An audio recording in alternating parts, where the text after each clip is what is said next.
আসসালামু আলাইকুম সবাইকে। আম্মুকে নিয়ে এই প্রথম কোনো ভয়ানক স্থানে আমি যাচ্ছি। আম্মু, আপনার কেমন লাগতেছে মা? এতদিন তো আপনি নিজে ভিডিওতে দেখতেন, তাই না? কেমন লাগতেছে?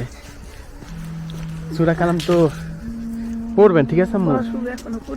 একটু পড়াশোনা করুন। আমরা আস্তে আস্তে যাচ্ছি ওইদিকে। কোনো আহামরি ভয়ানক স্থানে নিব না মা, কারণ আপনি কোনো যান নাই, কারণ আপনি বাংলাদেশে যাবেন, চলে যাবেন, ভয়ে ভয়ে থাকবেন, এই জন্য অসুবিধা হইতে পারে। কারণ আমি আপনাকে আমার অবশ্যই টেনশন করতে হয়, কারণ আমি আহামরি ভয়ানক জায়গায় নিচ্ছি না, কিন্তু যেখানে শয়তানের পূজারীরা মানে কালো জাদু করে, শয়তানের পূজারীরা মারা যায়, তারপর কবরস্থান নিয়ে দিতেছি।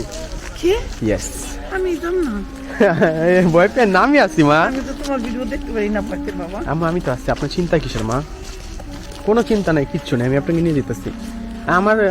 আমি থাকতে আপনার কি হবে আম্মু? হ্যাঁ, দোয়া করবেন, আম্মুকে নিয়ে যেতেছি। ওকে, আল্লাহ হাফেজ।